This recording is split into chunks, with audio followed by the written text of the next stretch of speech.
കുട്ടീസിൻ്റെ മറ്റൊരു വീഡിയോയിലേക്ക് എല്ലാവർക്കും സ്വാഗതം. ഇന്ന് നമ്മൾ ചെയ്യാൻ പോകുന്നത് ഒരു കാളനാണ്. കുറുക്ക് കാളൻ എന്നൊക്കെ പറയും. ഓണസദ്യയിലെയും വിഷുസദ്യയിലെയും സദ്യകളിലേക്കൊരു പ്രമുഖ ഐറ്റമാണ്. ഇതുവരെ നിങ്ങൾ എൻ്റെ ചാനൽ ആദ്യമായിട്ടാണ് കാണുന്നതെങ്കിൽ സബ്സ്ക്രൈബ് ചെയ്യുക, ബെല്ലൈക്കൺ ക്ലിക്ക് ചെയ്യുക.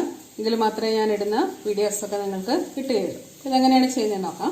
ഞാൻ അതിന് വേണ്ടിയിട്ട് ഒരു നേന്ത്രക്ക തൊലി കളഞ്ഞ് എടുത്തിട്ടുണ്ട്. ഒരു ചെറിയ കഷ്ണം ചേനയും എടുത്തിട്ടുണ്ട്. പിന്നെ ഇതിനൊന്ന് നമുക്ക് മുറിച്ചിടണം. നേന്ത്രക്ക മുറിക്കുന്നത് എങ്ങനെയാണ്? ആദ്യം നടുവേ ഒന്ന് പിളർന്നിട്ട് കുറച്ച് ചെരിച്ച് ഇങ്ങനെ കഷ്ണങ്ങളായിട്ട് മുറിച്ചിടുക. ഇനി ഇതുപോലെ തന്നെ ചെറിയ കഷ്ണങ്ങളായിട്ട് ഈ ചേനയും കൂടെ ഒന്ന് മുറിച്ചിടാം. ഒന്ന് മുറിച്ചിട്ടെടുക്കട്ടെ.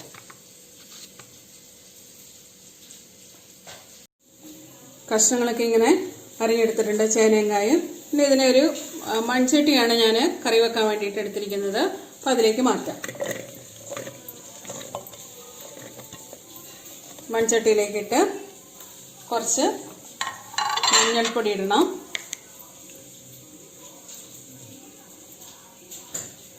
ഒരു സ്പൂണോളം മഞ്ഞൾപ്പൊടി ഇട്ടിട്ടുണ്ട്.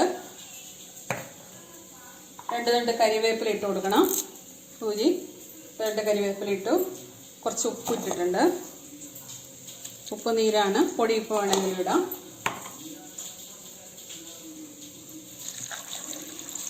കുറച്ച് വെള്ളം ഒഴിച്ചു. ഇനി ഇതിനെ അടുപ്പിൽ വെച്ച് നന്നായിട്ട് വേവിച്ചെടുക്കണം. ഈ വെള്ളം വറ്റിച്ച് വേവിച്ചെടുക്കണം. അടുപ്പിൽ വയ്ക്കട്ടെ. ഇനി കഷ്ണങ്ങൾ വെന്ത് വരുമ്പോഴത്തേക്കും നമുക്ക് കാളിന് വേണ്ട അരപ്പ് തയ്യാറാക്കണം. അതിന് ഞാൻ 1 മുറി തേങ്ങ ചിരണ്ടി എടുത്തിട്ടുണ്ട്. അത് മിക്സിയിലേക്ക് ഇട്ട് കൊടുക്കാം.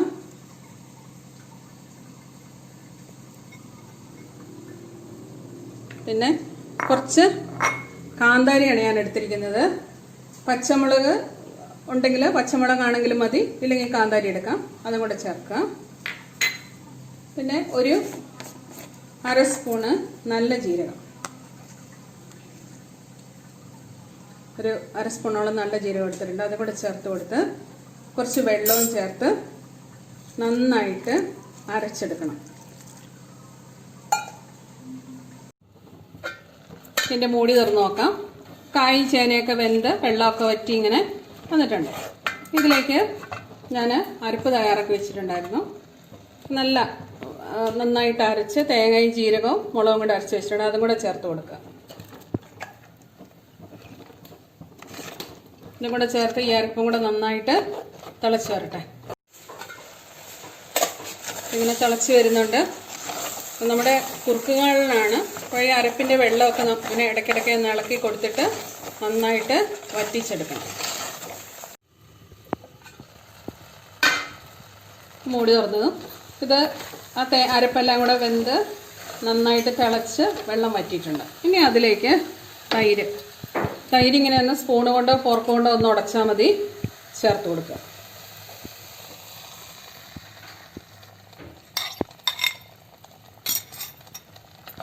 തൈരിട്ട് അധികം തിളക്കണ്ട. തൈര് ചെറുതായിട്ടൊന്ന് തിളച്ച് വരുമ്പോഴത്തേക്കും നമുക്ക് ഇത് ഓഫാക്കാം.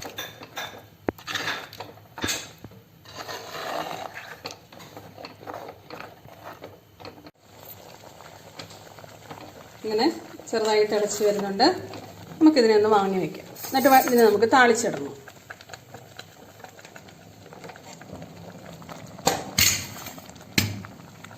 താളിച്ചിടാൻ വേണ്ടിയിട്ട് ഒരു ചട്ടി അടുപ്പ് വെച്ചിട്ടുണ്ട്. അപ്പോൾ അതിലേക്ക് കുറച്ച് വെളിച്ചെണ്ണയാണ് ഞാൻ ഒഴിച്ചേക്കുന്നത്. വെളിച്ചെണ്ണ ഒഴിക്കുക. അപ്പം വെളിച്ചെണ്ണ ചൂടായിട്ടുണ്ട്. അപ്പം അതിലേക്ക് നമ്മൾക്കൊരു കുറച്ച് കടുക് ഇട്ട് കൊടുക്കാം.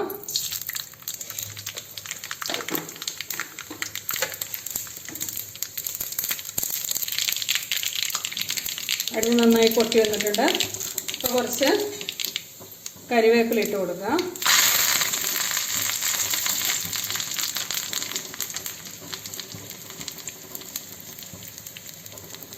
അതിലേക്ക് ഒരു 4 ഉണക്കമുളക് കുരുവൊക്കെ കളഞ്ഞ് മുറിച്ച് വെച്ചിരുന്നതാണ്. അതും കൂടെ ചേർത്ത് കൊടുത്തു.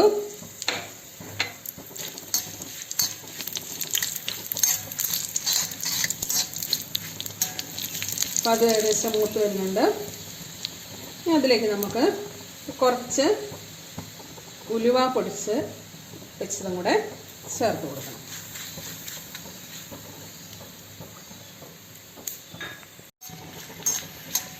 ഇതെല്ലാം നന്നായിട്ടൊന്ന് മൂത്ത് വന്നിട്ടുണ്ട്. നമുക്കിതിനെ കറിയിലേക്ക് ഇട്ട് കൊടുക്കാം. നമ്മുടെ കാളനിലേക്ക് ഇട്ട് കൊടുക്കാം. നല്ല സ്വാദിഷ്ടമായിട്ടുള്ള കറിയാണ്. ഓണത്തിനൊക്കെ എല്ലാവരും വെക്കുന്നതാണ്. തലേ ദിവസം വെച്ചിട്ട് നമ്മൾ പിറ്റേ ദിവസം കൂട്ടുമ്പോഴാണ് അതിൻ്റെ ഒരു നല്ല ടേസ്റ്റ് ഉണ്ടാവുക. അന്നേരം ആ ഉപ്പും പുളിയൊക്കെ ഭക്ഷണത്തിലൊക്കെ പിടിച്ച് നല്ല ഒരു ടേസ്റ്റിൽ വരും. നല്ല കുറുകിയിരിക്കും.